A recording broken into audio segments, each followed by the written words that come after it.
On est là. Bonjour. Donc, nous allons avoir une discussion avec vous et avec les présents qui vont se présenter dans une seconde sur, entre décideurs et citoyens, quelle est la place de l'expert dans la ville. D'abord, je vais me présenter, Francis Pisani. Je suis ou j'étais journaliste, je ne sais pas. J'ai beaucoup travaillé sur les technologies et sur les villes maintenant. Et je viens d'écrire un bouquin qui s'appelle Smart About Cities, téléchargeable gratuitement, donc c'est pas de la publicité. Et l'idée étant de changer la notion de Smart Cities, je ne crois pas qu'il y en ait, mais qu'on a intérêt à être intelligent quand on travaille dans les villes. Je vais vous demander maintenant de vous présenter, pas beaucoup plus long que ce que je viens de faire, et ensuite on va passer au dialogue. Bonjour à toutes et à tous, je m'appelle Thierry Pêche, je suis directeur général d'un think tank progressiste qui s'appelle Terra Nova, et je suis encore pour quelques semaines président du comité de gouvernance de la Convention citoyenne pour le climat, dont vous avez peut-être entendu parler, et si ce n'est pas le cas, je prendrai 1 minute, si notre président m'y autorise, pour vous expliquer de quoi il s'agissait. Tu auras le droit à un peu plus même. Bonjour à toutes et à tous. Donc moi, je m'appelle Alban Godard, je suis consultante indépendante. Je travaille principalement sur le développement urbain, l'innovation et l'expérimentation. Je suis aussi membre du Rhizome Choros, qui est un lieu de pensée collectif pour une science impliquée. Et je suis également membre de la commission particulière du débat public sur l'agriculture française qui a lieu en ce moment. À la base, je suis ingénieure et j'ai travaillé pendant 9 ans dans le secteur de l'énergie. Puis, je suis allée me balader un petit peu à vélo en Asie, ce qui m'a permis de me donner un peu d'autres perspectives. Et ensuite, j'ai eu le bonheur de diriger une équipe qui est dédiée à l'expérimentation urbaine à Paris, qui s'appelle l'Urban Lab. Et peut-être juste pour finir, j'ai un petit fil rouge, j'ai un gros fil rouge dans ma carrière. J'essaie de répondre à la question dans un contexte de crise environnementale, sociale et démocratique, comment on change de paradigme. Donc bonjour à toutes et à tous. Moi, je m'appelle Daniel Agassinski, de formation, de métier. Initialement, je suis professeur de philo et je travaille dans un think tank public, celui-ci, si on peut l'appeler comme ça, qui s'appelle France Stratégie, héritier lointain du commissariat au plan renaissant aujourd'hui, dans lequel je me suis un peu spécialisé sur les chantiers qui consistent à mettre en question nos manières de travailler. C'est dans ce cadre-là que j'ai fait un rapport il y a 2 ans qui s'appelait « Expertise et démocratie ». Faire avec la défiance. Je pense que c'est un petit peu pour ça que je suis là aujourd'hui. Et plus récemment, je coordonne avec plusieurs collègues un chantier transversal qu'on a appelé les soutenabilités au pluriel, dont l'objet est, un peu comme le disait Alban, de changer de paradigme, plus exactement de regarder comment notre appareil d'action publique, de conception, de mise en œuvre de l'action publique, peut être adapté aux grandes transitions à l'œuvre et aux grands risques systémiques de long terme. Merci. Je ne sais pas si nous allons être d'accord sur le point suivant, mais je ne crois plus depuis longtemps à l'objectivité. Et quand on parle d'experts, c'est un vrai problème. Alors, je voudrais vous poser une question indiscrète à tous les trois. Si vous pourriez citer 1 ou 2 de vos biais, c'est-à-dire des travers, des positions, des sentiments qui peuvent connoter ce que vous allez nous dire.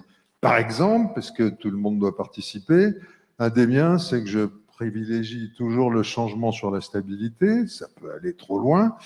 Et un autre, c'est que j'aime bien la provocation, ce dont j'espère vous donner des preuves dans les minutes qui viennent. Alban. Alors, des biais, je vais dire que le premier, c'est que je suis une femme. Et que c'est un vrai biais, parce que du coup, on voit le monde différemment, et qu'il s'avère que je suis féministe en plus, même si ce n'est pas un gros mot. Et l'autre biais, alors j'hésite entre le fait que je sois ingénieure, qui influence évidemment beaucoup ma façon, qui influence encore ma façon de penser, et le fait que j'ai beaucoup travaillé aux interfaces, donc à la frontière entre beaucoup de monde, Et du coup, dans ma façon de concevoir les problèmes, je n'imagine pas les problèmes et les solutions de manière, en silo. Je ne sais fonctionner que aux interfaces. Voilà. Donc, je pense que ça influence pas mal. Daniel. Oui, j'ai eu quelques secondes de plus pour réfléchir. Non, je pense que c'est aussi lié à la question de formation. Là, je pense que ma formation de philo joue. Si je vois quelqu'un qui m'explique quelque chose en adhérant des orteils à ses cheveux au concept qu'il utilise, qu'il y croit entièrement et qu'il n'a aucune distance avec les notions qu'il utilise, je vais me méfier. Je ne vais pas réussir à entrer complètement dans sa logique dès lors que mon interlocuteur lui-même se montre incapable de marquer la distance à son égard. Mais ça, c'est plutôt sympathique, c'est plutôt quelque chose que nous devrions tous avoir. Donne-nous un petit biais qui soit un peu plus problématique pour certains des gens qui nous écoutent. Je me méfie du chiffre. Là encore, on va tous être d'accord. À toi, Thierry. J'ai plein de biais, comme tout le monde. Contrairement à Alban, je suis un homme. Je suis français, je m'en aperçois quand je circule, quand je voyage. Mais bon, il y en a un qui est plus singulier peut-être, c'est que j'ai tendance facilement à croire que les choses peuvent aller mieux. Et c'est souvent un piège dans une époque pessimiste. Donc j'essaye de me soigner, de voir le monde un peu différemment, mais j'ai du mal à y arriver. Je m'emballe facilement pour des idées que je trouve formidables et je m'aperçois que ce n'est pas toujours le cas. Bon, tout ça est très mal parti, on va rigoler. Daniel, je crois que tu es un expert de l'expert ou des experts, de l'expertise. Et je voudrais d'abord une définition qui puisse nous permettre d'être tous à peu près sur la même longueur d'onde et que nous manifesterons éventuellement des désaccords pour élargir le débat. Alors pour faciliter, je vais vous proposer une définition vide. Parce que expert, c'est pas un contenu défini, c'est pas un métier, c'est pas une discipline déterminée, c'est pas une profession au sens générique du terme, c'est une situation dans une relation. C'est ce que les sociologues ont assez bien défini quand ils ont travaillé sur ce qu'ils ont appelé la situation d'expertise. Qu'est-ce que c'est une situation d'expertise? C'est une situation dans laquelle quelqu'un va solliciter quelqu'un d'autre, quelqu'un qui a quelque chose à faire va solliciter quelqu'un d'autre au nom d'un savoir qu'il est supposé détenir et dont on pense qu'il va nous être utile dans l'action.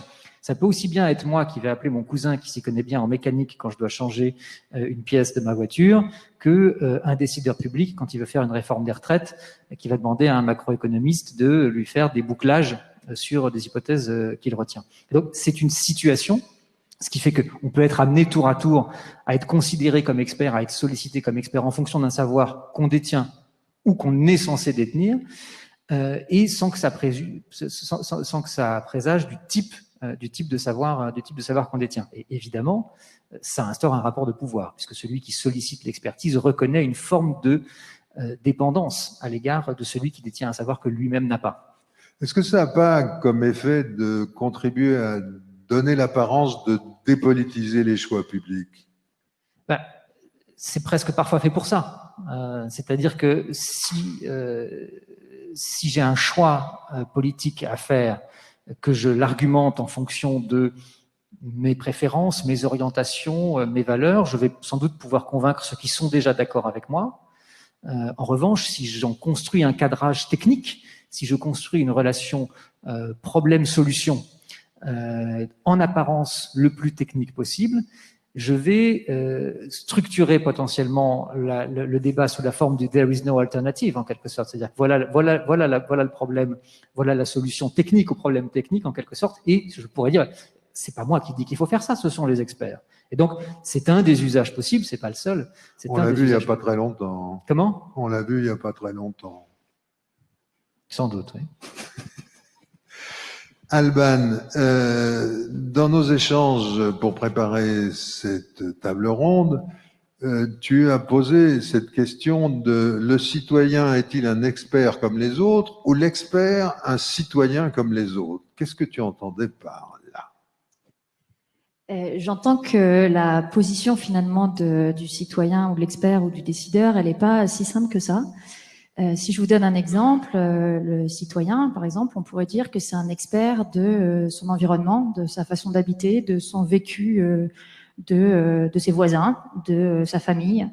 Donc, il a lui-même finalement une expertise, dans le sens où il a une expérience qui peut être à plein d'échelles différentes. Donc, on pourrait très bien se dire que le citoyen lui-même est un expert, ce qui peut être très utile, notamment quand vous faites des diagnostics territoriaux et que vous voulez avoir une compréhension fine des vécus ou de l'expérience des gens, difficile à faire par, on va dire, un expert extérieur ou juste par de l'agrégation de données.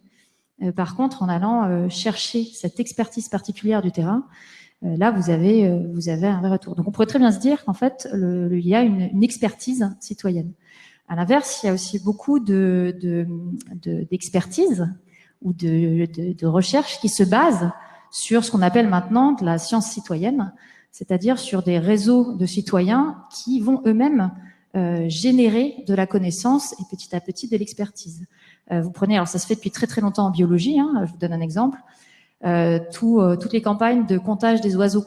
Voilà, quand vous avez des grandes campagnes, notamment dans les migrations d'oiseaux, et ben c'est souvent en fait basé sur des réseaux immenses de citoyens qui vont servir une expertise. Donc ça, c'est pareil, on pourrait retourner le problème comme ça et se dire que l'expert, finalement, il se base de plus en plus sur le citoyen. Je pense qu'on pourrait faire le même petit exercice mental sur le décideur. Le décideur, finalement, on pourrait dire que c'est un expert de la décision, de la prise de décision. Ça peut être un expert aussi de la politique publique ou des contraintes publiques. Donc, je trouve que finalement, la frontière, elle n'est pas si simple que ça. C'est plus une question de posture et de positionnement entre ces trois acteurs qui, à un moment, va faire la différence et qui est probablement très contextuel et très temporel. C'est-à-dire, un citoyen peut être en posture vraiment de citoyen à un moment donné et en posture d'expert à un autre moment donné.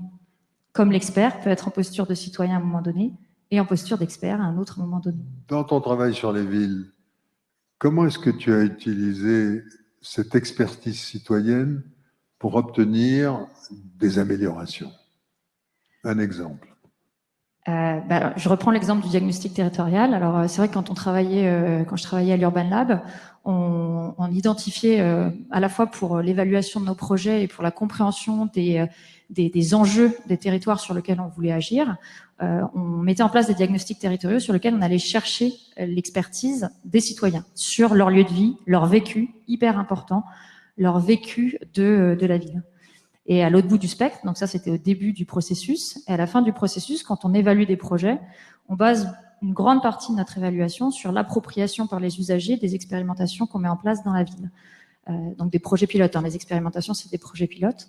Et donc la base de des évaluations des projets qu'on va faire, donc de l'expertise finalement qu'on va amener à la ville, elle est vraiment sur le retour des usagers, que ce soit la façon dont ils vont s'approprier un projet ou un produit, ou la façon dont ils vont en parler, la façon en positif ou en négatif.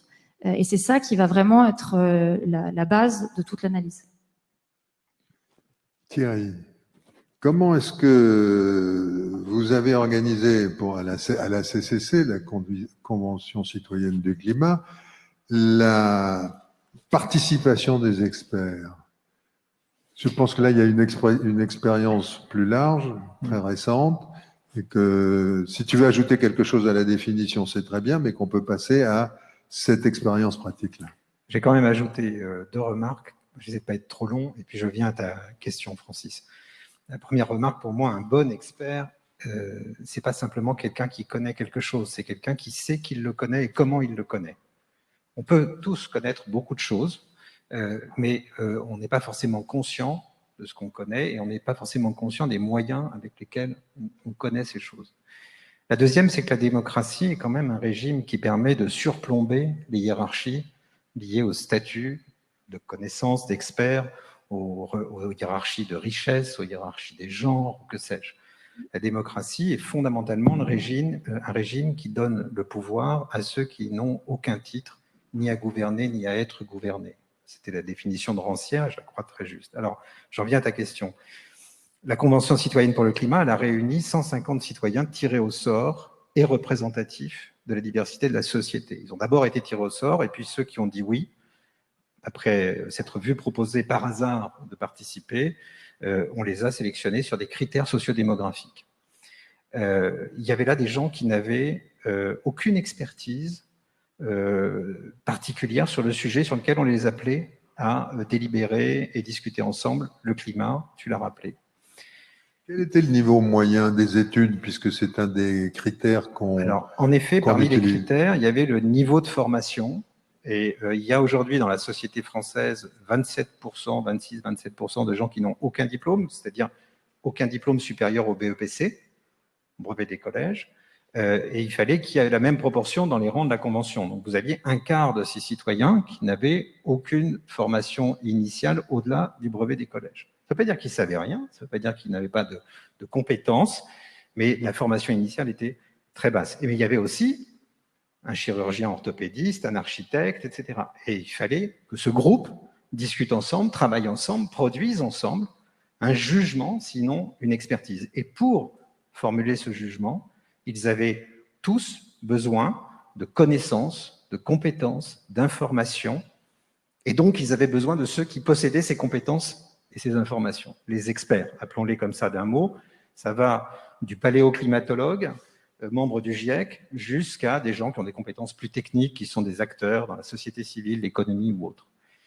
Et donc la question que tu me poses, elle est fondamentale parce qu'elle caractérise aussi l'originalité de ce qu'on a fait. Quand on compare avec d'autres conventions irlandaises, islandaises, écossaises, canadiennes, britanniques, etc., ce qui singularise la convention française, c'est la forte participation des experts au processus. Et donc, c'est la relation des citoyens aux experts qui a vraiment caractérisé le travail qui a été fait.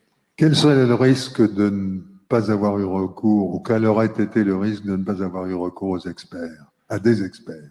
Il y a deux risques jumeaux symétriques, deux écueils et un chemin de crête qui borde ces deux gouffres. Le premier, c'est l'ignorance, c'est le café du commerce. On peut très bien mettre dans une même salle 150 personnes et leur dire « donnez-nous votre opinion sur le changement climatique et les moyens de lutter contre ». S'ils n'ont pas d'input, de connaissances extérieures qui arrivent, qui les alimentent, ils vont dessiner une vision générale floue, sans véritable intérêt, et avoir des débats qui tournent vite au café du commerce. Il faut dire les choses comme elles sont. Il n'y a pas de magie de la démocratie participative ou délibérative. C'est une illusion.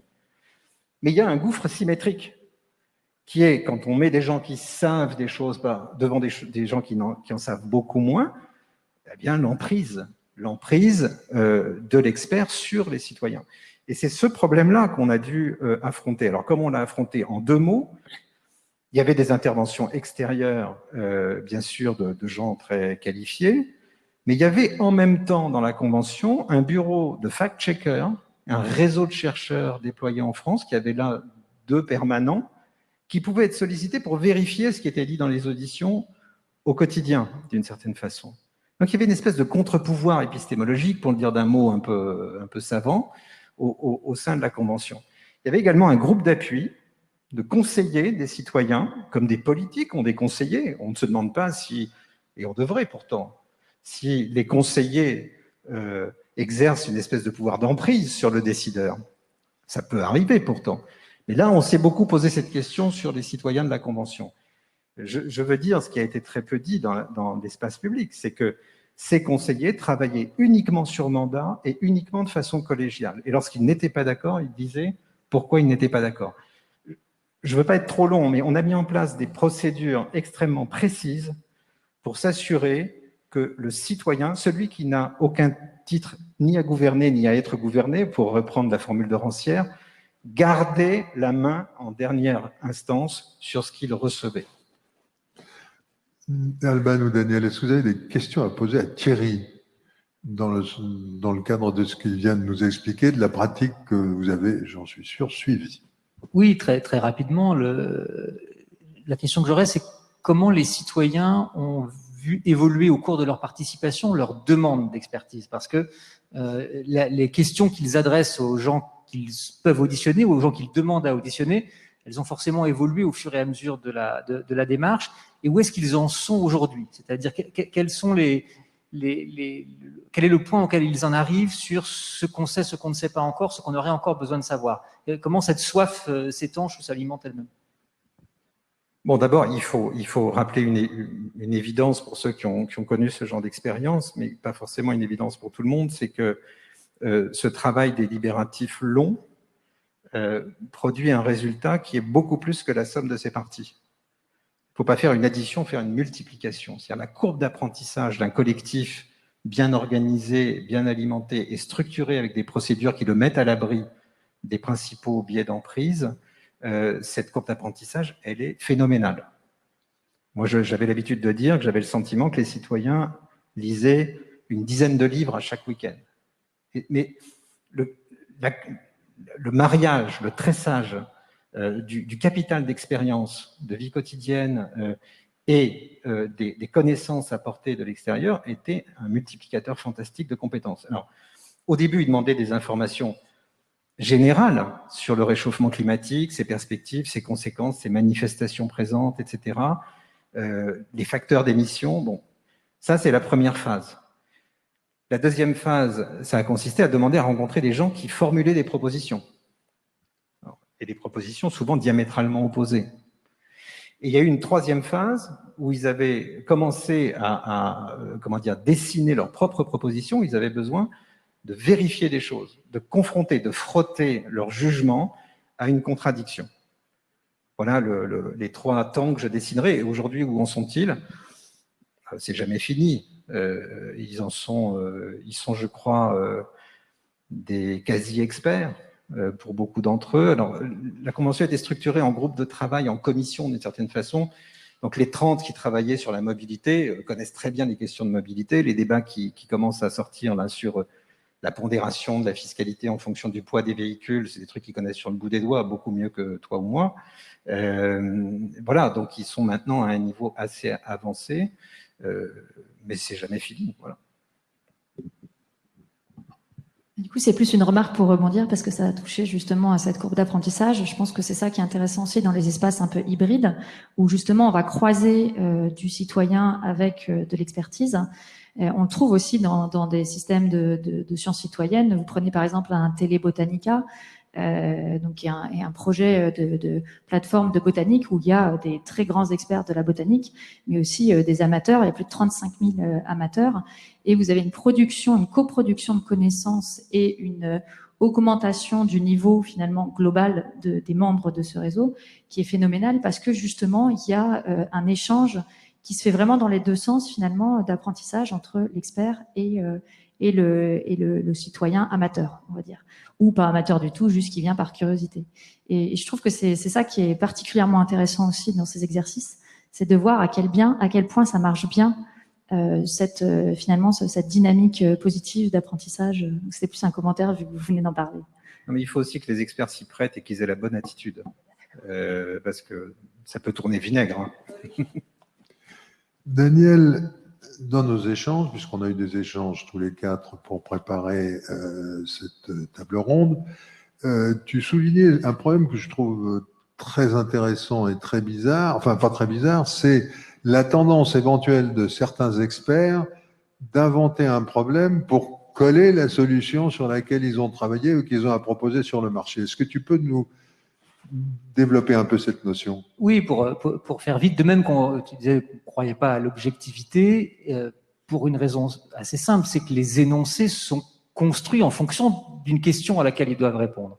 Et les experts, plutôt le contenu de l'expertise, les savoirs n'existent pas dans le ciel des idées, dans un éther, disons, extérieur aux enjeux de décision, c'est-à-dire aux enjeux politiques qui sont liés à des différentes orientations, à des différents intérêts.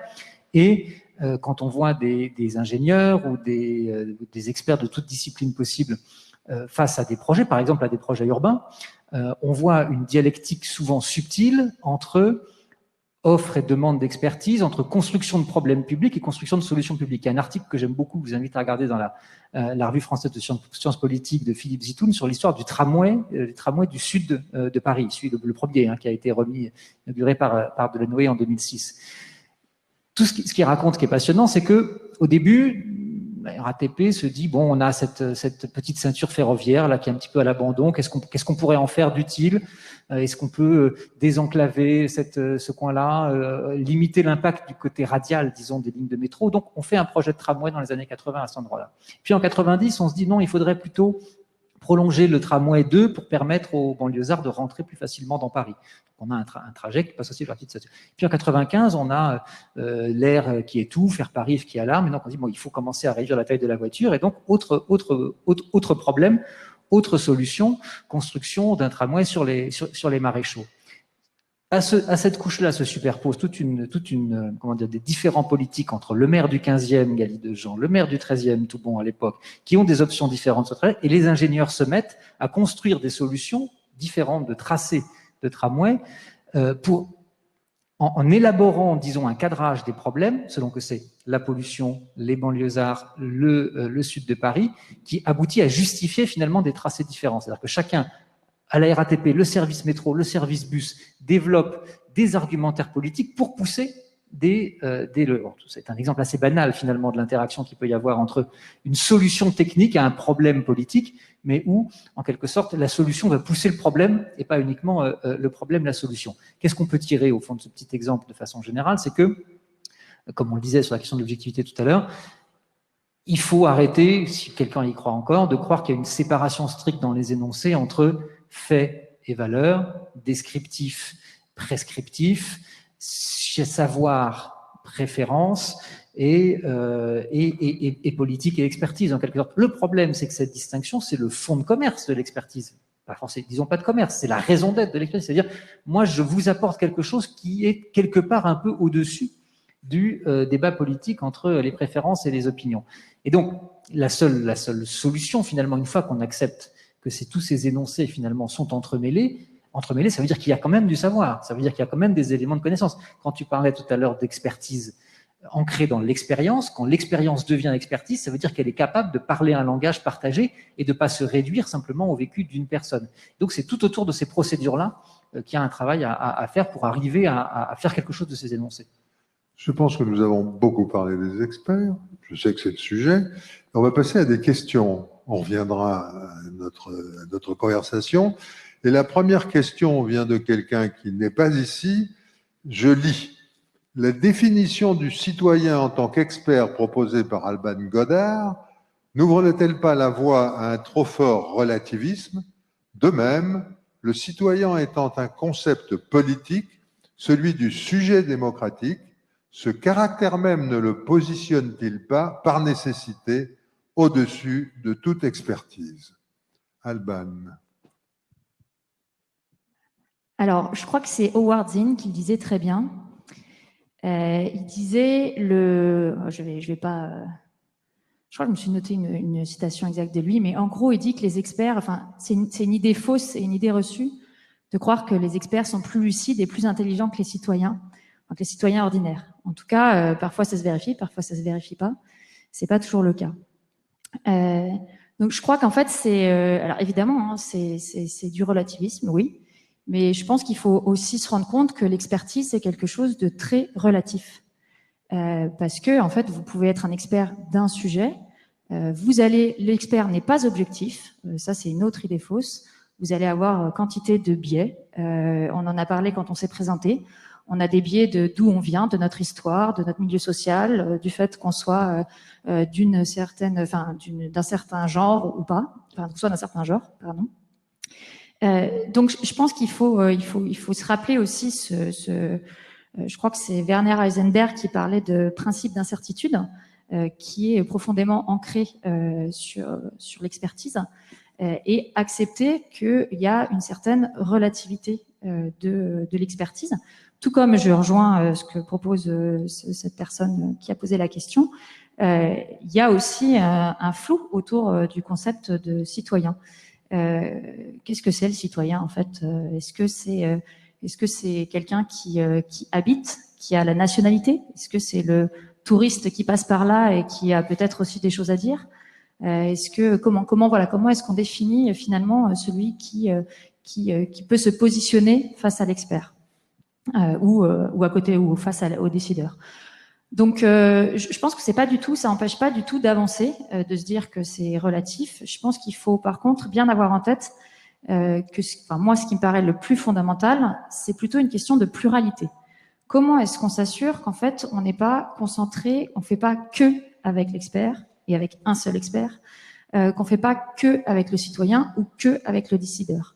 Je pense que c'est ça finalement le plus important et qui permet de lisser ces biais potentiels et cette absence ou ce relativisme ou cette absence d'objectivité, d'assurer et de créer des espaces qui permettent justement la pluralité, la rencontre, la traduction entre les mondes.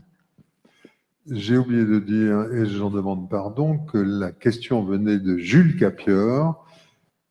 Je crois que Daniel a quelque chose à dire. Oui, dans la même lignée, notamment cette question de pluriel. Il faut arrêter l'expert, le citoyen. Ce sont des choses qui n'existent qu'au pluriel. Alors, on peut être dans le fantasme historique, disons, de l'expert et le décideur en face à face, le savant et le politique, disons, réinventé. Mais pour le coup, le citoyen n'existe que parmi des citoyens. Et donc, ce dont on parle, quand on parle de démocratie, c'est d'action avec plusieurs citoyens et le plus grand nombre possible. Et cette controverse, finalement, dont parle l'internaute qui pose la question, elle est très ancienne. Et elle est notamment thématisée dans la controverse entre les philosophes américains Dewey et Lippmann au début du XXe siècle, où ce qui se structure, ce sont deux points de vue sur la démocratie et la connaissance. Le point de vue de Lippmann qui consiste à dire, au bout du compte, en dernière instance, la bonne décision, on la prendra plutôt si on fait confiance aux experts que si on fait confiance aux citoyens, et celui de Dewey qui dit exactement le contraire, qui dit que pourquoi ? Pas parce que la décision serait meilleure au plan épistémologique, mais parce qu'il n'y a aucun moyen de confier du pouvoir à des experts sans être sûr qu'ils ne vont pas le confisquer. Y compris parce que c'est cette dimension collective et que c'est un rapport de pouvoir et pas simplement un rapport de savoir. Donc peut-être que la décision est moins bonne selon un critère qu'on ne peut pas d'ailleurs objectiver, mais on est sûr que si on la confie aux experts, elle va être confisquée. Et donc, on ne le fait pas. Thierry, je te trouve bien silencieux. Que penses-tu de la deuxième partie de la question, celle qu'on était en train d'aborder? C'est est-ce que le citoyen, les citoyens, comme vient de le rappeler Daniel, est au-dessus des experts puisqu'il est quelque part la démocratie? C'est le pari des démocraties. Il est au-dessus des experts comme il est au-dessus de beaucoup d'autres choses. Mais je nous trouve un peu idéalistes. Comme j'ai dit que mon biais était plutôt d'optimisme, je lutte contre moi-même. Et je vais essayer de mettre quelques bâtons dans les roues pour que ce soit plus intéressant. On vit tout de même, l'expertise citoyenne, très bien, mais on vit tout de même dans une époque de rumeurs, de fake news, d'un rapport à la vérité, à la preuve qui est problématique. Et donc, je nous invite collectivement, y compris moi-même, à regarder le citoyen avec un peu moins les yeux de Chimène. Si Condorcet se réveillait aujourd'hui, il se frotterait les yeux, il n'en croirait pas ses yeux. Il avait rêvé d'un monde où tout le monde soit plus éduqué, parce qu'il pensait qu'un monde où tout le monde serait plus éduqué serait un monde de progrès, de raison. Tout le monde est beaucoup plus éduqué, et néanmoins, la raison semble s'être absentée de beaucoup de discussions. Il y a là un problème. Alors, je pense qu'on peut résoudre ce paradoxe. On peut le résoudre si on commence à réfléchir à ce que c'est que la science, ce que c'est que la connaissance. La connaissance n'est pas un contenu stable, révélé, qui surplomberait d'une certaine manière les activités humaines. C'est une méthode de quête de la vérité. Et quand la science se présente comme ça, elle est beaucoup plus écoutée que lorsqu'elle se présente sous la forme d'un statut, voire d'une statue. Et je crois que c'est là que se loge le ressort de la confiance dans ce qu'on appelle les experts, les savants, les scientifiques. Nos contemporains qui sont allés à l'école républicaine du doute, de l'esprit critique, ne sont pas prêts à faire confiance à des gens qui leur donnent des leçons. En revanche, et ça je l'ai observé aussi dans le cadre de la Convention citoyenne, ils écoutent plus volontiers des gens qui leur font part de leurs doutes et qui leur disent que la science est une ascèse, c'est une méthode, c'est une quête. À ce titre-là, je pense que le dialogue devient d'une autre nature. Voilà, mais on vit tout de même dans une époque où faire confiance à l'expertise citoyenne ne va pas de soi. Pardon. Je rebondis, pardon. Mais faire confiance à l'expertise scientifique ne va pas de soi non plus. Donc, je pense que c'est justement cette absence de confiance peut-être qui augmente. Je ne saurais pas dire si elle augmente ou si elle diminue, mais peut-être qu'elle augmente, qui moi, m'interroge beaucoup. Et je pense que vous mettez le doigt sur une vraie question, qui est que comment justement on met en place des espaces, des lieux qui permettent de partager cette méthode en fait, et de petit à petit partager cet esprit critique. Et comme peuvent le faire la Convention citoyenne, mais il y a plein d'autres façons aussi de partager cette méthode. Mais je vous rejoins complètement. On n'est jamais dans un cadre définitif. Et même si vous prenez un expert physicien, par exemple, et un expert des sciences sociales, eux-mêmes, ils vont pas du tout avoir la même façon de présenter un problème, de voir le monde, d'aborder des solutions. Donc, qu'est-ce que ça veut dire l'expert en fait? Même pour le citoyen, c'est pas évident. Donc, je pense que vraiment se positionner en se disant, on est dans une réflexion de méthode et de quête et de réflexion du monde, et c'est ça qu'on va partager ensemble, et c'est ça sur lequel on va être en discussion. C'est fondamental. Mais il faut des espaces pour ça. Il faut des moments et il faut des espaces. Et j'ai l'impression qu'on manque de ça, peut-être. Je voudrais revenir aux questions. D'abord, rappeler que vous pouvez, pour ceux qui nous écoutent de loin, poser des questions online. Vous êtes bienvenus. Mais nous avons aussi quelques participants ici. Vous êtes participants, alors posez des questions. Est-ce qu'il y a un micro qui peut circuler? Il est là, le micro, voilà. Allez, un peu de courage.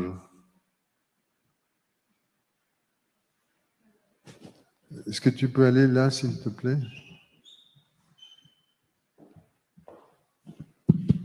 Très bien. En nous disant qui vous êtes, pardon pour le tutoiement, je tutoie tout le monde, c'est les cheveux blancs, et qui vous êtes, et en posant votre question, à qui vous voulez, et ou à tout le monde. D'accord, bonsoir, merci. Je suis Charlotte Pierson, je suis architecte urbaniste, de profession. J'avais une question qui est très en lien avec la première question et qui, de fait, donc s'adresse plutôt à Madame Godard. Je me posais la question vis-à-vis de la responsabilité qu'engage le statut de citoyen expert, justement pour les citoyens, dans le sens où j'ai tendance à penser que l'expert, en donnant son expertise dans le cadre d'un projet urbain ou autre, engage une responsabilité qui lui est conférée grâce au savoir qu'il a acquis, à sa formation. Lorsqu'on considère le citoyen pour son expertise d'usage, jusqu'à quel point ça engage sa responsabilité propre, et est-ce qu'il n'y a pas finalement peut-être des fois un effet pervers et qui va à l'encontre du but premier qui est finalement de le solliciter, et voilà, je voulais juste avoir votre opinion. J'aurais dû le préciser quand j'ai présenté cette façon de voir les choses. En fait, je pense qu'on ne sollicite pas les différents types d'expertise de la même manière, en fait. Et c'est ça qui est fondamental. Je suis tout à fait d'accord avec vous. Hein. Un expert, c'est aussi son métier, justement, de donner un avis qui sera, pour le coup, sur lequel il y a une responsabilité. Il engage sa responsabilité.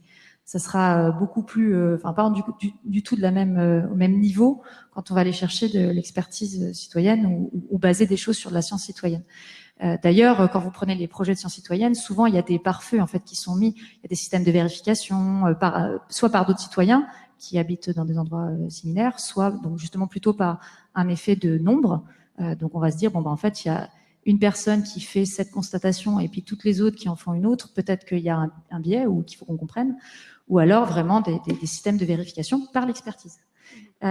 Donc c'est pas les mêmes modes d'interrogation et on va pas forcément aller chercher l'expertise pour la même chose non plus. Je pense que c'est là où il faut faire attention, c'est qu'en fait on va pas la chercher pour les mêmes choses. Je pense que dans les deux cas, ce qui est très dangereux, c'est s'en remettre uniquement à, c'est-à-dire s'enlever tout esprit critique et se dire en fait j'ai demandé à l'expert, il a engagé sa responsabilité, ou j'ai demandé au citoyen, c'est bon, je vais pouvoir cocher, j'ai demandé au citoyen. Ça m'enlève moi-même de toutes mes responsabilités et de tout mon esprit critique. Ça, c'est très dangereux. Et je pense que c'est cette nuance-là, sans remettre à, c'est dans le sens uniquement à, qui est dangereuse. Et je pense que quel que soit le type d'expertise, ce qui est important, c'est qu'on va nous amener un regard, une méthode, une analyse, et qu'il faut la prendre comme ça, pas comme une vérité absolue. Thierry. Non, je crois que vous avez tout à fait raison. Vous mettez le doigt sur la redevabilité relative des différentes positions de l'expert, du politique. L'élection entraîne un système de redevabilité, de reddition de comptes à la prochaine élection. Et quel serait le système de redevabilité du citoyen? N'en ayant pas, serait-il plus inconséquent, plus frivole, plus inconstant? Vous avez raison, il n'y a pas de système de redevabilité lié à ce type de consultation publique auquel on procède de façon réglementaire de plus en plus souvent. Néanmoins, moi, ce que j'observe, c'est que, y compris des gens ayant des opinions à l'emporte-pièce, sur tout et sur rien, lorsque vous les mettez en situation de décider pour autrui ou de parler pour autrui, la charge de la responsabilité les transforme dans l'instant. Dans l'instant. On le sait avec les jurés d'assises. C'est très connu. Les gens qui arrivent dans les jurés d'assises avec des idées sur la délinquance, le crime, etc. Et au moment de juger monsieur un tel, dans telle situation, la main tremble. Et cette expérience de la responsabilité, de la main qui tremble, est l'expérience de la responsabilité tout court. Donc, il faut pouvoir miser là-dessus. Je crois que c'est un des ressorts de la restauration de la confiance dans notre pays. Mettre plus souvent les gens, pardon Francis, mais une image, un très haut fonctionnaire de ce pays m'a dit à propos des citoyens de la Convention, très bien, je ne suis pas sûr d'y croire à ton histoire, mais au moins on va les faire entrer dans la cuisine, ils vont voir que c'est pas simple. Ils vont voir qu'on n'a pas des ingrédients à l'infini, des courses à l'infini, des ustensiles à l'infini. Ils vont voir que c'est pas simple. Il avait raison. Et le premier sentiment qu'ils ont eu quand ils ont commencé à penser que c'était sérieux, c'est « qu'est-ce que c'est dur ?» Et ça, c'est rassurant. Je veux juste préciser que moi, je le vérifie aussi dans tous mes exercices que vous venez de dire, enfin les exercices que je fais, même à plus petite échelle, où on peut se croire qu'on a une responsabilité plus faible. Par exemple, donner mon point de vue sur mon quartier. À partir du moment où justement, en plus, ça touche son environnement propre, moi, c'est très très rare que j'ai pas eu cette expérience aussi de la prise de responsabilité très rapide, sans même qu'on ait besoin de la formuler. C'est extrêmement intéressant. J'ai l'impression, si vous me permettez d'intervenir, que... Tu as dit quel était ton biais, toi? J'ai donné mon biais le premier. J'ai l'impression qu'on oublie un truc très important qui est la relation directe de l'expert avec les gens, les citoyens, dans son travail. Je voudrais donner 2 exemples. J'ai interviewé Amanda Burdin, qui était la responsable de l'urbanisme de la ville de New York pour Bloomberg, et qui s'occupait donc des espaces publics, et elle exigeait de ses fonctionnaires, de ses experts, qu'ils passent 12 fois dans tout endroit pour lequel ils feraient un projet. Elle m'a donné l'exemple concret qui est, si on met un banc devant la rivière, il faut qu'on fasse attention à la hauteur de la rambarde, parce que si la rambarde est mal placée, on ne voit pas la rivière. Et donc, on ne le voit pas la première fois, ni la deuxième fois, etc. Donc, elle exigeait qu'il fasse 12 fois et qu'il se mêle avec les gens. Il y a une autre entretien avec Carmen Santana, qui est une architecte franco-chilienne qui vit à Barcelone, mais qui a beaucoup de projets en France, et qui a mis au point une méthode de travail d'immersion complète, longue, dans les espaces. Par exemple, elle a construit le parking de l'ancienne ou future, j'ai jamais compris, gare de TGV de Montpellier. Et donc, elle allait là-bas, elle s'asseyait sur différents endroits, elle interviewait les chauffeurs de taxi, elle prenait des différents moyens de transport, et puis elle a travaillé à la reconstruction, reconfiguration, déconstruction de la ZAC Gagarine-Trouillot, pas loin de Paris.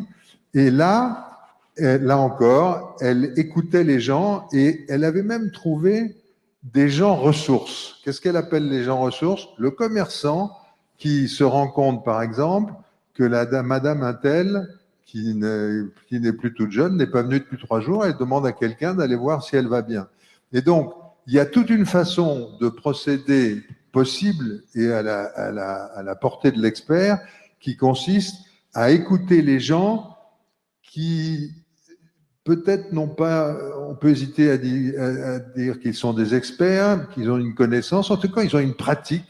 Et qu'est-ce qui est intéressant là-dedans, c'est que quand on fait comme ça, les projets prennent plus de temps, on reviendra sûrement sur la question du temps, mais ils sont beaucoup mieux acceptés parce que les gens ont participé longuement. Est-ce que c'est quelque chose qui vous parle? Il y a deux éléments très intéressants dans l'exemple que vous donnez. Il y a dans la dimension d'immersion, disons, avant le rendu de l'avis d'expert et avant la décision, pour l'éclairer par quelque chose de plus concret, vécu que des tableaux Excel d'expertise. Mais il y a aussi l'immersion après, c'est-à-dire le fait que, même si les conseilleurs ne sont pas les payeurs, que celui qui conseille une décision, qui organise une option, en connaissent les conséquences très concrètes. Pour les citoyens qui donnent leur avis sur leur quartier, évidemment qu'il y a cette responsabilité directe, parce que si la décision qu'ils conseillent est mauvaise, ils vont le subir directement. Et une partie de la défiance des citoyens à l'égard des experts et des décideurs, je dirais juste un mot là-dessus après, elle tient à une suspicion ou à une analyse selon laquelle il existerait une espèce de sphère au-dessus de la vie ordinaire, à partir de laquelle les gens décident et dont les gens qui en font partie ne subissent pas, au fond, les conséquences, ou ne connaissent pas l'impact de ces décisions-là. Et la défiance qu'on observe aujourd'hui dans un grand nombre de pays, et notamment en France, elle s'adresse vraiment spécifiquement les professions auxquelles les gens font confiance. Tout en haut, il y a les scientifiques, les médecins. On peut parler de fake news, mais enfin, c'est du déclaratif, mais pour la confiance, c'est toujours du déclaratif. On ne sait pas bien mesurer autrement. Et c'est dès lors qu'on va commencer à regarder s'il ne s'agit pas simplement de scientifiques, mais de gens qui sont liés à la décision, qui sont liés au pouvoir, que là, la défiance va surgir, et particulièrement fort en France, parce que la défiance, elle est à l'égard du pouvoir en tant que pouvoir, et notamment comme pouvoir de se mettre à distance de la vie ordinaire. Et c'est là que les expériences que vous évoquez sont particulièrement intéressantes. Dans les villes, il y a une très forte critique contre ce qu'on appelle les projets faits depuis un hélicoptère. C'est ce à quoi faisait allusion Amanda Burdin. Vous avez quelque chose à dire? Sinon, moi j'ai une question de... Juste une anecdote sur on perd du temps à écouter, mais on en gagne après. Je crois que c'est très vrai. Il y a, quand on a lancé la convention des ONG qui nous disaient mais pourquoi on perd du temps à faire tout ça? On sait très bien ce qu'il faut faire, bon. Et quelqu'un a dit, en répondant, je trouvais ça très juste, il a dit on va perdre 6 mois, mais on va gagner 10 ans. Et j'espère qu'il avait raison. Mais je crois assez à ce raisonnement. Si je peux juste réagir, je pense que c'est vrai aussi face à un des trucs de base qu'on apprend quand on est ingénieur. C'est-à-dire qu'il faut mieux passer du temps et perdre de l'argent au tout début, parce qu'on en perdra beaucoup moins si on se rend compte d'une erreur ou de quelque chose qui a été moins conçu au tout départ de la conception de quelque chose, plutôt qu'à la fin. Et juste pour réagir, moi je bois du petit lait évidemment quand tu dis ça, parce que c'est la base de l'expérimentation urbaine, c'est ça. C'est-à-dire se dire comment est-ce que justement on se remet au niveau de ce sur quoi on veut agir. On se remet sur le terrain avec les gens pour pouvoir justement agir avec eux, pour eux, et non plus d'une vision presque de tour d'ivoire qui n'est pas voulu en fait au départ de la part des décideurs ou des concepteurs, etc. C'est tout le contraire. C'est pas des machiavéliques qui se disent je vais vraiment construire un truc qui correspondra pas du tout aux besoins. C'est juste que en effet, ça demande beaucoup d'efforts, beaucoup de temps, beaucoup d'implication d'aller 12 fois sur le terrain dans une vie quotidienne qui est très prise, sur laquelle on a beaucoup de contraintes, pour vérifier la véracité ou l'intérêt de ce qu'on va mettre en place.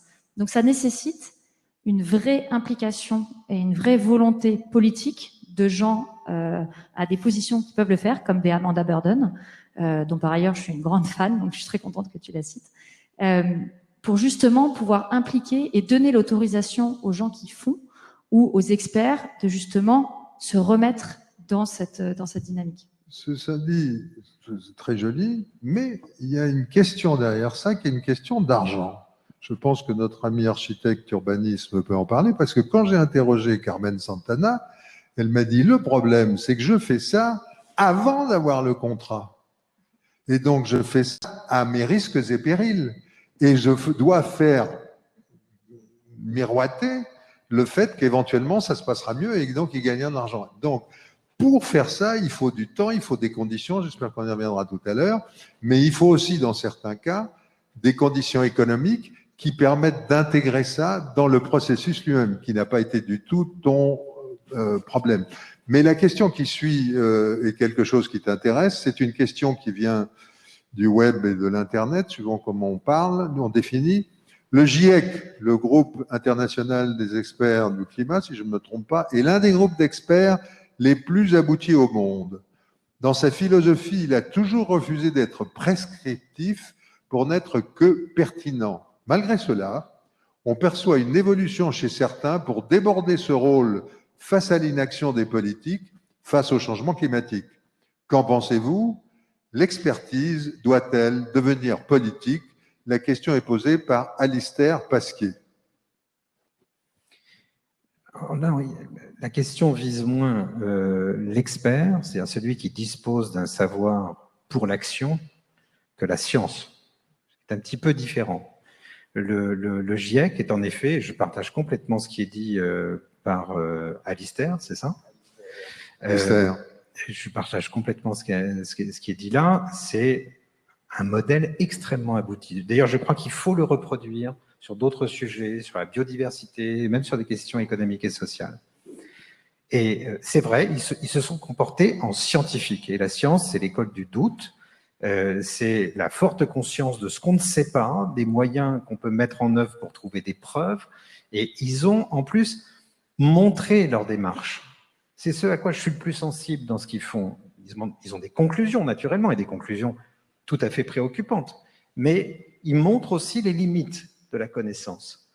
Et je crois qu'ils sont crédibles pour ça. Alors, bien sûr, ce savoir, il a été utilisé par des gens qui sont dans la prescription, mais on ne va pas s'interdire d'utiliser la connaissance pour prescrire.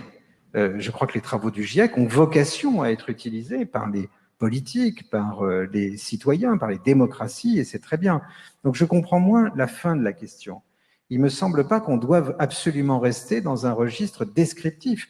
À un moment, la politique, c'est bien de la prescription, c'est des préférences, c'est l'exercice d'un jugement. Et donc je trouve tout à fait naturel qu'on s'appuie sur les travaux du GIEC, si toutefois on ne les trahit pas. Et alors là, c'est un autre débat. Voilà, mais les travaux du GIEC, c'est une œuvre continue. Vous savez, le prochain rapport rectifiera le tir par rapport à celui qui aura précédé sur ceci et cela. Donc c'est une œuvre en cours. Il y a une autre question qu'on ne s'est pas posée, pas encore, pas dans les questions que vous avez envisagé d'aborder, c'est la notion, au niveau de la décision, du fait qu'aujourd'hui, on voit de plus en plus clairement apparaître le fait que la décision n'est pas autre chose qu'un pari. Puisqu'on n'a pas de certitude, on peut documenter, on peut prendre des précautions, on peut faire plein de choses, mais la décision, si on n'a pas de certitude, si on n'a pas totalement, si on n'a pas de doute, tout qui a été évoqué par vous trois tout à l'heure, la décision n'est pas autre chose qu'un pari. Comment voyez-vous ça, Daniel? La décision n'est jamais autre chose qu'un pari. Et ça, pour le coup, on n'est vraiment pas dans quelque chose de nouveau. Si on réfléchit aux origines du rapport entre le décideur et l'expert avant la décision, on pense aux généraux romains. Les généraux romains, quand ils avaient une bataille à mener, ils consultaient les aruspices, ils gardaient le vol des oiseaux ou ils égorgeaient des poulets. Bon, si le général, ce matin-là, voulait vraiment aller combattre, on égorgeait suffisamment de poulets jusqu'à ce que le dernier ait ses entrailles qui versent du bon côté pour qu'on dise on va à la bataille. C'était déjà une manière de traiter les experts comme argument pour légitimer une décision qui était au fond déjà prise. Mais au-delà de cet exemple-là, il n'existe aucune situation de décision dont on connaisse la totalité des conséquences par la suite. C'est propre de l'histoire et de la décision humaine.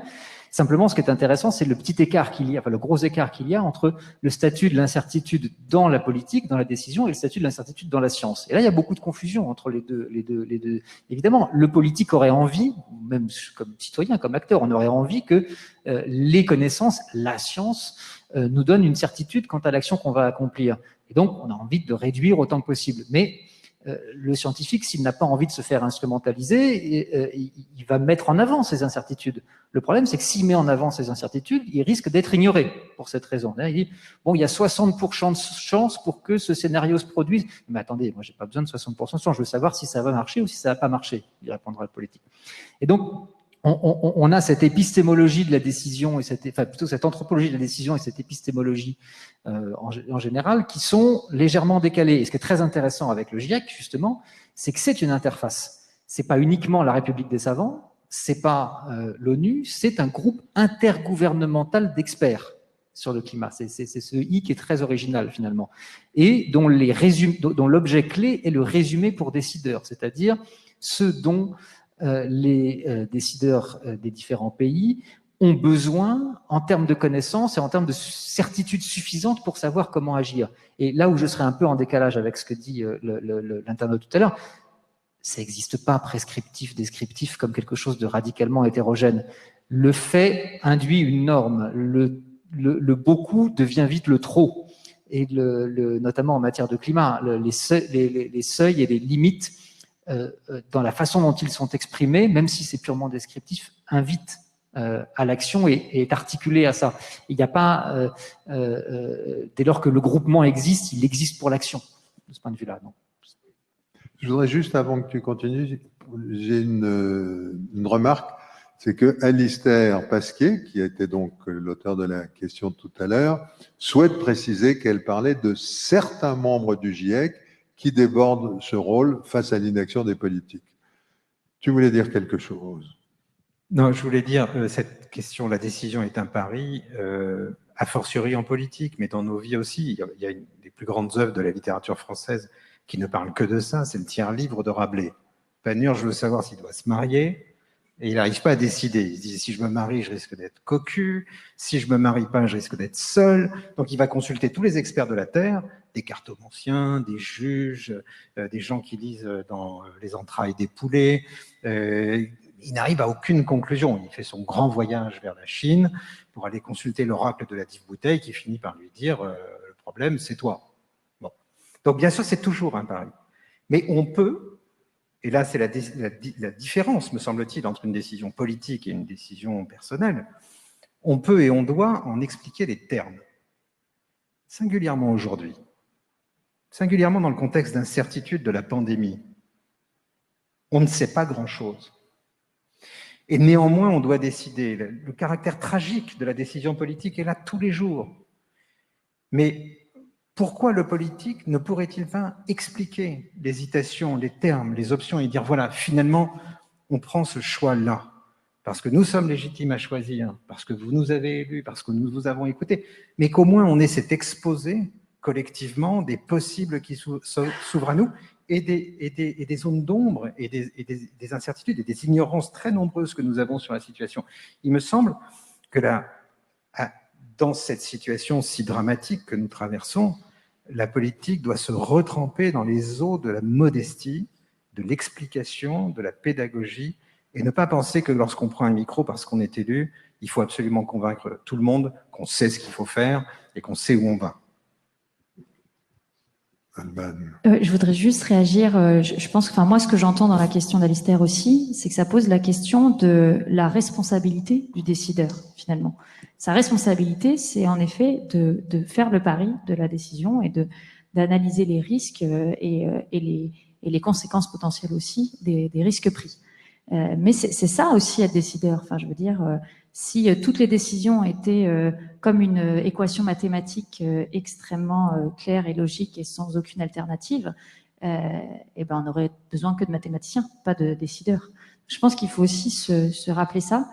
Je vous rejoins complètement sur la notion de ramener aussi de l'humilité. Je pense qu'il y a eu un exercice fait par exemple par Angela Merkel au début de la pandémie, où justement elle avait été très fine dans sa façon d'aborder les conditions sanitaires en disant, ça change tout, hein, au début de son discours, en l'état de nos connaissances.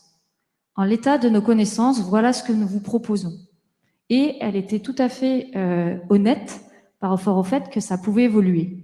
Et je pense que ça pose aussi la question de la confiance des décideurs vis-à-vis de la capacité d'entente et de compréhension des citoyens.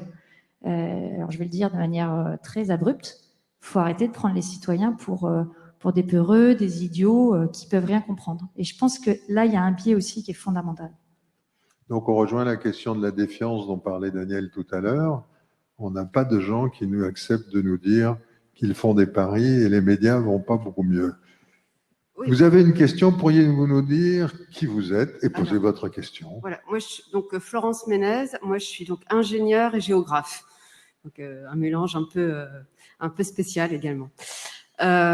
Tout ce que vous dites là, ça me fait penser quand même qu'il y a deux choses. Petit 1, il y a sans doute une crise de la démocratie aujourd'hui, et ce qui fait que même si on est élu, on doit encore finalement peut-être justifier, ou on n'est pas forcément légitime à arbitrer, parce que c'est aussi décider, c'est aussi arbitrer, d'une part. D'autre part, sur voilà, le sujet comme sur la ville et les territoires, si on reprend un peu l'histoire, il y a quand même eu toute une pensée très fonctionnaliste portée par les architectes et les ingénieurs pour fabriquer la ville, où là, la décision, elle était, voilà, c'était le plan, c'était le dessin, c'était les calculs, pas Excel à l'époque, mais c'était quand même des calculs.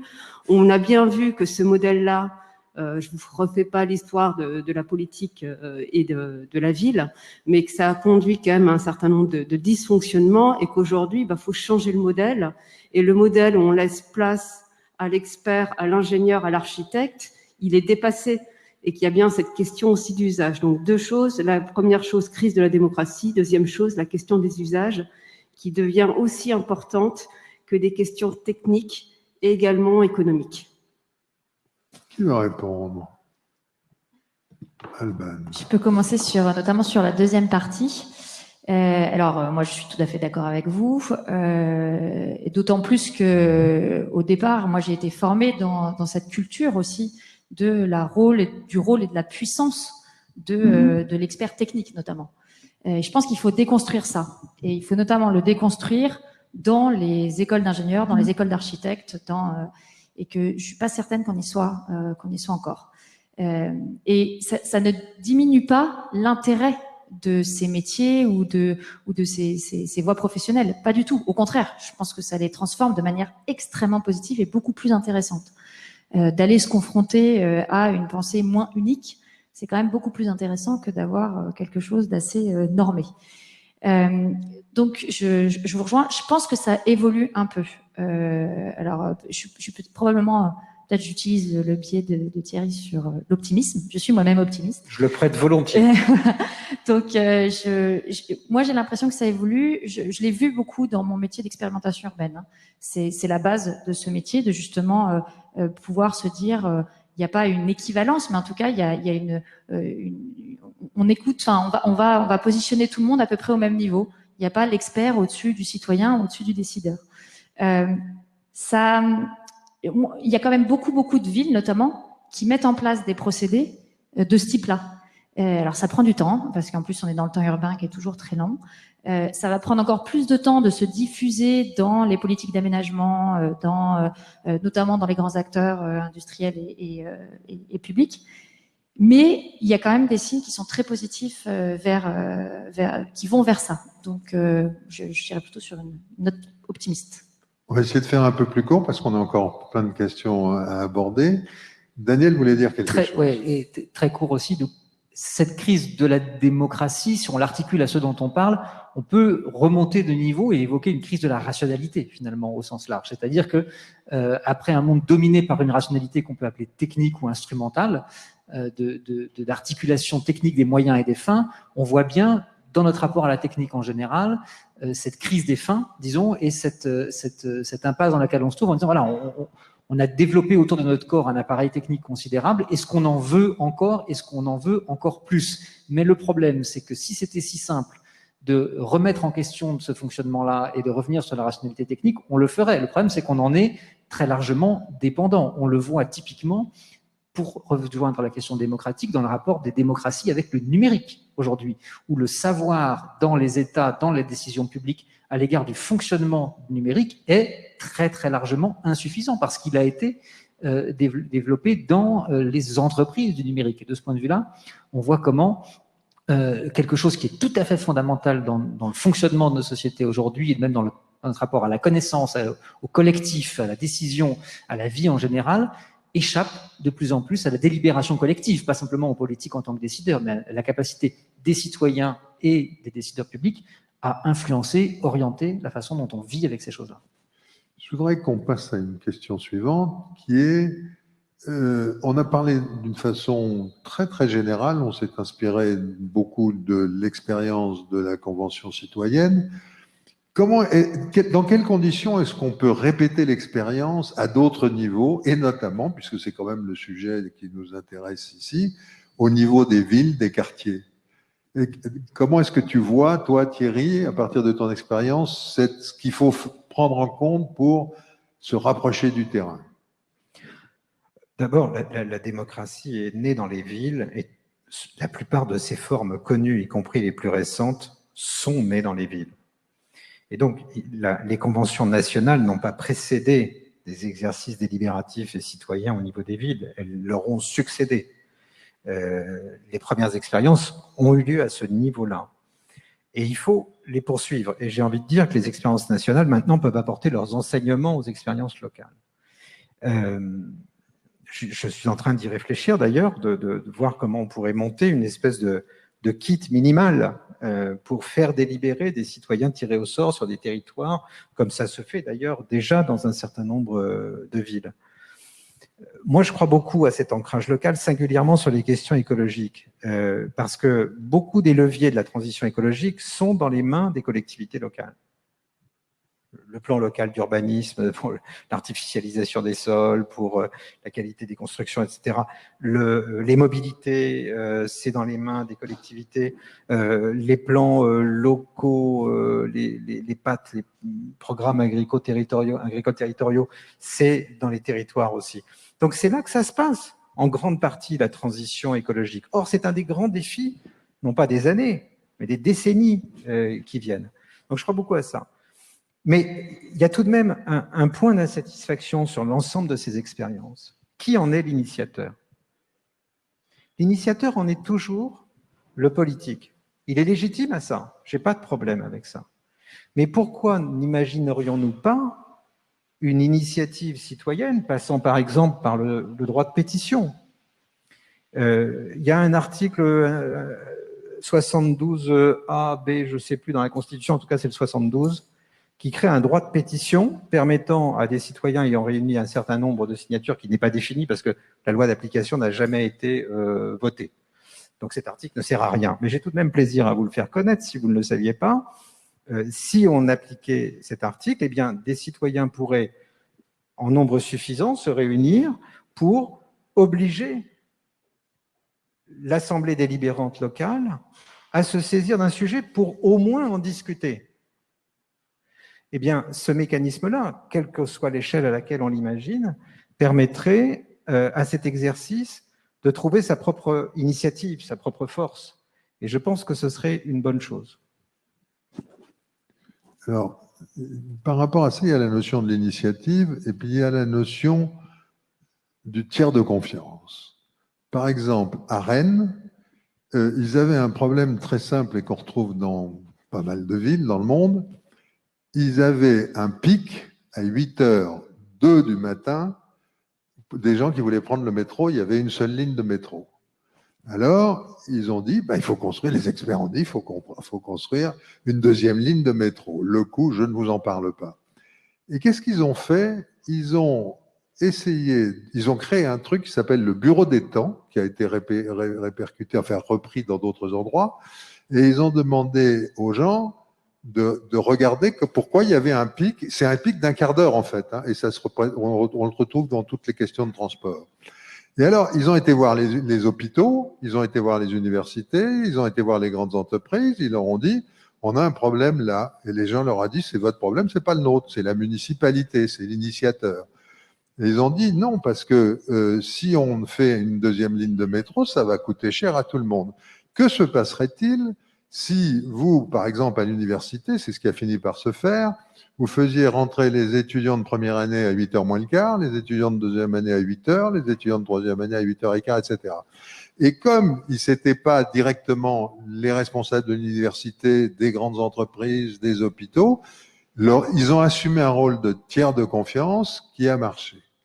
Et il y a plein de pratiques, notamment par un type qui s'appelle Zaid Hassan, qui est un Indien britannique, et qui met en place des conditions de travail sur le long temps dans lesquelles il dit, par exemple, qu'il faut, alors, il faut que le financement soit toujours de multiples sources, parce qu'il faut de l'argent pour faire quand il faut du temps, il faut de l'argent, qu'il faut que la composition soit aussi hétérogène que possible et que le mode de travail soit absolument ahiérarchique. C'est-à-dire que l'expert n'a pas le droit de parler plus, le fonctionnaire n'a pas le droit, etc. Et donc, on voit des choses qui se créent dans ce sens-là, qui dépassent peut-être la notion de l'initiative. Je rajouterais juste un point. Enfin, moi, je trouve ça extrêmement intéressant comme expérience. Je rajouterais juste un point à la liste que tu as faite. Je pense que c'est important aussi d'avoir de la transparence dans ces systèmes pour justement que derrière, voilà, c'est vraiment un point fondamental, la transparence sur la manière dont ça fonctionne. Et c'est ça qui aide aussi la confiance, à construire la confiance. C'est juste pour compléter. Sur le travail local, une question de Olia Batakazina. Qui doit prendre la décision si les citoyens ont des opinions très opposées sur ce qu'ils veulent concernant le territoire qu'ils habitent? Comment trouver un compromis? Daniel. Il y a plein de questions dans cette question, et notamment une qui est très prégnante. Alors, ce sont des expériences plus fines que moi là-dessus. La question de l'échelle de décision par rapport aux échelles des enjeux de vie, notamment dans ce qu'on appelle l'anthropocène au sens large. Qu'est-ce qu'on voit? On voit un décalage absolument radical entre les échelons de décision administratifs et politiques et les échelons au niveau duquel se jouent les enjeux. Bon, le climat, c'est mondial. La biodiversité, c'est à la fois mondial et à l'échelle d'un bassin de vie, d'un bassin versant, d'un fleuve. Les enjeux de transport dans une ville, c'est pas une ville. Enfin, je veux dire, à Paris, on le voit à chaque fois qu'il y a une décision. Comment elle impacte les Parisiens et comment elle impacte les gens autour de Paris. Et on a sans doute quelque chose de très profond à repenser là-dessus, sur le niveau, parce que l'origine de la légitimité politique, c'est la nation, la volonté de vivre ensemble et de décider ensemble de son destin. C'est quelque chose d'assez simple. Seulement, on voit bien pour toute une série de questions que ça ne marche pas de cette façon-là. Et donc, on va avoir pour toute décision de cette nature-là des cercles d'accords et de désaccords qui vont être discordants par rapport à l'enjeu et au niveau de décision telle qu'on l'a aujourd'hui. À quoi j'ajouterais juste au point que vous avez évoqué précédemment, que au-delà de la question de la transparence, l'absence de hiérarchie, etc., l'une des grosses questions que pose aujourd'hui le fonctionnement de la participation citoyenne à l'échelle locale, la 3C a réglé son problème autrement avec le tirage au sort national, c'est qui y va? Qui y va? Et qui sont les citoyens qui sont suffisamment équipés et désireux et disposant du temps et des ressources pour s'en occuper, parce que c'est pas pareil d'être tiré au sort pour une convention nationale ou d'aller dans une réunion de quartier où on sait parler, où on sait comment, etc. Et ça, c'est aussi un sujet d'égalité devant la décision. Oui, Daniel a tout à fait raison. Moi, tout en ayant beaucoup de, chacun le comprendra, de respect et d'intérêt pour les expériences de démocratie participative et délibérative, je suis très critique sur ce qu'est devenu la démocratie de proximité telle qu'elle avait été dessinée dans la loi de 2002. Je vois des assemblées désespérantes, réunissant les usual suspects dans des salles polyvalentes d'une tristesse infinie, où en gros, même les élus s'emmerdent, pardon. C'est vrai que tout ce qu'on dit peut être repris sur Twitter, il faut penser à ça. Où les élus s'ennuient, donc, tout ça ne sert pas à grand-chose, c'est très formel, c'est une grimace un peu administrative. C'est le contraire de ce que devrait être justement cette scène démocratique. Et donc, pour donner suite à ce que dit Daniel, je pense que le tirage au sort peut évidemment s'exercer aussi au niveau local. De façon à donner... Ça consiste en quoi le tirage au sort? Ça consiste à donner la parole à n'importe qui, y compris les plus éloignés de la chose publique, y compris ceux qui ne parlent pas habituellement, y compris tous ceux qu'on ne voit justement pas aujourd'hui dans ces assemblées voilà, qui se ressemblent toutes un peu. Donc c'est absolument... Si on veut crédibiliser ces exercices, ou en tout cas arrêter de les laisser se discréditer à force, il faut renouveler profondément le casting, et en effet, le tirage au sort et les exigences de représentativité, la combinaison des deux, est un bon système pour avoir des assemblées beaucoup plus crédibles. Je voudrais juste rajouter 3 points, enfin plutôt appuyer sur 3 points. Je pense que le premier, c'est qu'il faut qu'on soit très humble sur quand même les processus de démocratie participative, parce qu'il y a quand même beaucoup d'inventions en fait en ce moment. Je vous rejoins, hein, la démocratie participative, c'est pas quelque chose de neuf, mais je pense que c'est quand même quelque chose qui s'est réinventé sur ces dernières années et qui est encore dans ce processus d'apprentissage, de maturation, et qu'il faut être humble par rapport à ça. On n'a clairement pas toutes les solutions, il y a beaucoup de choses qui se construisent.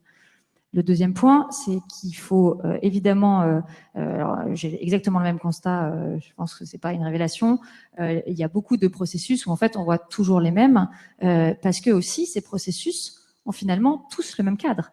Quand vous prenez la majorité des réunions publiques, en fait elles sont toujours aux mêmes heures, toujours aux mêmes endroits. Donc en fait, il faut peut-être qu'on change ça aussi, de se dire les formats doivent évoluer et que c'est peut-être au processus d'aller chercher le citoyen. Donc évidemment, il y a une façon d'aller chercher, c'est d'aller chercher les citoyens de manière représentative. On peut aussi aller se dire, je vais mettre en place un processus entre midi et 2 dans l'entreprise qui est sur le territoire, ou je vais aller à une station de métro et je vais faire un processus directement là dans le passage. Donc ça nécessite de réfléchir aux modalités, mais c'est fondamental. Troisième point, très rapide, la question de l'échelle, elle est pour répondre aussi à la question qui était posée. La question de l'échelle, elle est fondamentale. Moi, j'ai plutôt observé à une échelle, une petite échelle, assez rapidement du consensus, parce que la réalité, quand même, se rapproche. Donc c'est rare qu'il y ait des grosses distorsions. Vous montez en échelle, vous allez sur l'échelle, par exemple, métropolitaine. Là, les réalités sont tellement différentes qu'évidemment, vous allez avoir des points de tension qui sont très forts. Donc, la question de l'échelle est très importante. D'une certaine façon, la proposition du tirage au sort au niveau local est une sorte de baguette magique pour adresser, c'est pas une taquinerie, c'est une sorte de solution miracle pour aborder un des problèmes clés dont nous n'avons pas parlé, qui est la complexité urbaine. Quel est le problème des villes? C'est que les villes les municipalités sont divisées en directions et qu'on a du mal à les faire travailler ensemble. Quand on prend un sujet comme le changement climatique, on arrive à une sorte de thématique sur laquelle, unifiante, bien qu'elle ait de multiples aspects. Et quand on est au niveau local pour parler des problèmes des villes, on tire au sort. Et donc, on a des citoyens qui sont, par leurs expériences, capables d'aborder tous les problèmes. Donc, la question devient, comment fait-on pour avoir une multi-expertise? Est-ce possible?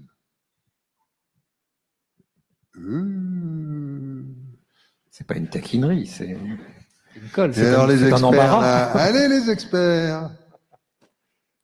Mais je vais remonter encore d'un cran. Si on prend ces objectifs-là au sérieux, on est presque sur un impératif de changement anthropologique du niveau du glissement de la liberté des anciens à la liberté des modernes, mais à l'envers. Parce que, pour refaire rapidement la liberté des anciens et la liberté des modernes, la liberté des anciens, qu'est-ce que c'est? C'est on passe notre temps à animer, à vivre la cité entre nous et on délègue le travail et toutes ces choses-là aux esclaves. Et la liberté des modernes, c'est on s'en consacre notre temps à notre vie privée et à notre vie de travail et on délègue la décision sur la chose publique à des élus et à des professionnels de l'administration. Ce qu'on a fait pendant un certain nombre de décennies, voire de siècles. Si on prend ces questions-là au sérieux, c'est-à-dire que si on dit que les questions ont un degré de complexité tel, le besoin de la participation citoyenne est tel que ça demande un temps qui, midi et 2, c'est court, hein, pour arriver au niveau d'expertise complexe que vous évoquez là, si vous voulez avoir dans un quartier, la femme de ménage qui vient nettoyer l'entreprise, la personne qui vient y travailler aux heures de bureau, le voisin qui y habite et ses enfants à l'école et la personne âgée, etc. Si vous voulez voir tout ça, midi et 2, ça suffit pas non plus. Et donc, si on doit réinvestir du temps collectif dans la prise en charge de cette complexité qui apparaît aujourd'hui incontournable face au changement climatique, alors on est sur un changement anthropologique du niveau de celui des anciens et des modernes à rebours. Est-ce qu'on en est capable? Est-ce qu'on en a envie? Je ne sais pas, parce que le coût en termes de confort et de rapport au travail et au produit est monumental si on prend ça au sérieux. Thierry. À rebours, moins l'esclavage, j'espère. Idéalement, mais le risque, Ouais. le risque de Mais- faire avec l'esclavage, c'est-à-dire en gros avec la délocalisation de la production. Et je me suis fait des remarques très voisines de ce que tu as dit ces derniers mois. C'est-à-dire, je me disais, en effet, on voit revenir la liberté des anciens, la liberté de participation, par opposition à la liberté de retrait. Je suis libre et indépendant lorsque le monde extérieur me contraint le moins possible. C'est ça la liberté des modernes. C'est la formulation philosophique d'un individualisme un peu égoïste, etc. Et je pense qu'au niveau très macro, on est en train d'amorcer un virage post-matérialiste très puissant en réalité, et qu'on va retrouver avec cette liberté des anciens un sens de la cité, du collectif. C'est peut-être ma pente optimiste, mais je crois que quelque chose vient de ce côté-là. Et quand je vois le plaisir que les citoyens ont à échanger, se retrouver dans un lien d'égalité, parce que c'est ça aussi, mon biais d'optimisme est encouragé. Parce que ce que chacun trouve là, c'est aussi des liens dont il se sent orphelin. Et ce bien-là, ce bien social d'une certaine façon, qui se matérialise sur une scène très politique, eh bien, il a un prix considérable qu'on est en train de redécouvrir. Thucydide parle toujours de la puissance de la cité. Si on ne pense pas à la liberté des anciens, on ne comprend pas ce qu'il veut dire. Mais la cité peut être extrêmement puissante. Et ça, c'est quelque chose qu'on C'est pour touche ça, du je doigt. pense que plutôt que d'anthropocène, on devrait parler d'urbanocène. Ce qui transforme notre planète, ce sont les villes depuis 6000 ans. Mais c'est un autre sujet de discussion. Je voudrais terminer, on est en train de s'élever très très loin. J'aurai une petite question sur la fin, vous aurez 1 minute chacun pour répondre. Avant d'aborder cette question, encore une grande question. Nous n'avons pas, mais on en a parlé tout le temps, nous n'avons pas utilisé le terme, si tu l'as utilisé, je suis désolé, pardon, science citoyenne. Je voudrais votre opinion à tous les trois. Qu'est-ce qui vous intéresse? Est-ce que vous y croyez? Qu'est-ce que ça veut dire, la science? Qu'est-ce que vous entendez par science citoyenne? On va commencer par Daniel. On va prendre l'ordre. Ce qui est intéressant, c'est que ça contribue à mettre les sciences au pluriel. D'ailleurs, on dit souvent les sciences citoyennes ou les sciences participatives, qui est un terme qu'on utilise aussi beaucoup. C'est que ça montre la connaissance scientifique comme un processus de production. Ça en montre, comme pour la décision, finalement, les difficultés, les coûts, les incertitudes, et ça permet à chacun de rentrer dans cette construction à la fois par un angle personnel et par un angle collectif. Et donc, ça enrichit la science non faite, disons, là où elle n'est pas faite, compter les oiseaux, y compris les sciences humaines, compter les sans domicile fixe. Il y a eu des exercices comme ça qui ont été faits récemment qui sont très intéressants. Donc ça enrichit la science et ça enrichit la citoyenneté. Tiens, est-ce que tu pourrais nous donner une définition de la science citoyenne? Non, j'en suis pas spécialiste, mais ça m'intéresse beaucoup. Je vois ce qui s'est fait depuis maintenant plusieurs décennies aux États-Unis pour former des gens à l'identification des risques météorologiques et pour en faire des puissances d'alerte locales. Je vois ce pouvoir diffus de la connaissance collaborative, et je pense que singulièrement en France, dans un pays qui a tout de même, où on dit volontiers que la société y a été instituée par l'État, on a un récit jacobin sur l'histoire nationale, où on peine autant à associer les populations aux politiques publiques, eh bien, ces leviers de citizen sciences, de sciences participatives, seraient peut-être une bonne façon justement d'associer les populations à la réalisation du bien public. On le fait un peu, hein, par exemple la surveillance des feux de forêt, la lutte contre les alertes en cas d'inondation. On le fait un peu, et il y a des domaines où on y arrive, mais on devrait, je pense, on le voit bien en ce moment, les mesures contre l'épidémie sont des mesures auxquelles la population pourrait être beaucoup plus étroitement associée. Donc je pense que, voilà, pour moi, mais je ne suis pas un spécialiste, les sciences citoyennes, c'est une espèce de nouveau pouvoir dont on devrait essayer de se saisir. Alban. Alors pour avoir un peu plus regardé, en fait, oui, c'est quelque chose qui est en train de s'étendre de manière assez incroyable, notamment grâce aux nouvelles technologies. Mine de rien, la puissance d'Internet a permis de créer des systèmes de sciences citoyennes qui sont extrêmement puissants, donc et qui ont été appropriés aussi par les citoyens de manière très très très rapide et très habile. Donc je pense que c'est très intéressant. J'aurais pas une définition simple, je pense, de sciences citoyennes, surtout que c'est quelque chose déjà qui est multiple, et qui se transforme, qui est parti en fait d'un système plutôt des sciences biologiques en fait d'observation et qui est en train de beaucoup évoluer. Je pense que ce qui est intéressant, c'est qu'en fait, ça met en place un système de coproduction de connaissances, vraiment de coproduction entre des experts, des citoyens, des scientifiques, etc., de coproduction de connaissances et de politique. Je pense que c'est pour ça aussi que ça devient intéressant.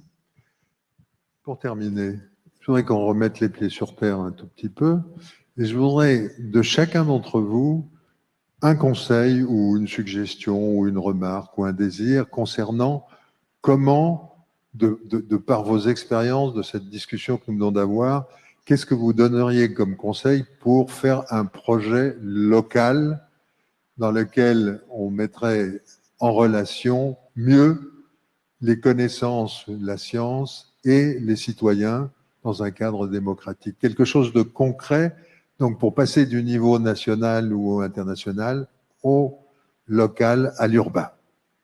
Qui commence? Je vais commencer. Pas long, hein? Non, je dirais prendre le sujet au sérieux. C'est pas un truc à mettre, c'est pas un truc à cocher sur la to-do list.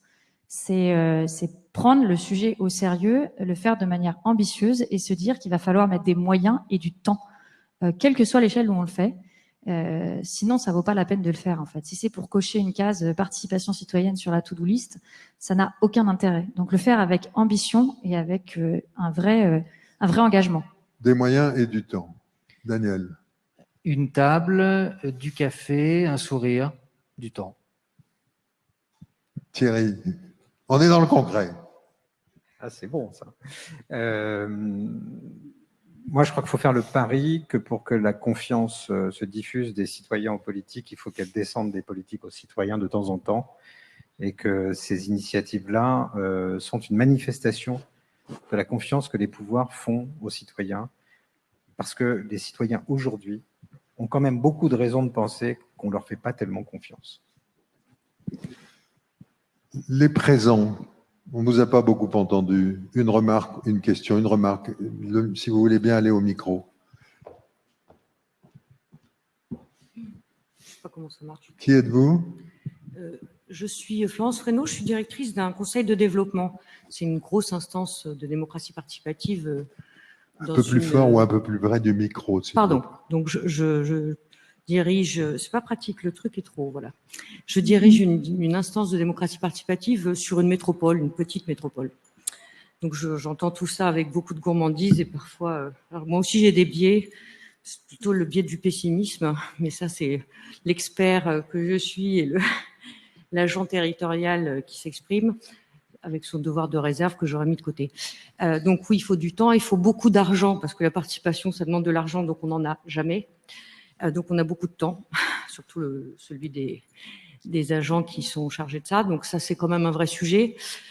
Juste une incidente sur Rennes. C'est très intéressant, le bureau des temps. Je suis ça depuis toujours. Ils ont mis 15 ans à convaincre l'université de changer les horaires. Donc ça donne aussi une idée du temps, de la conviction et de se faire entendre.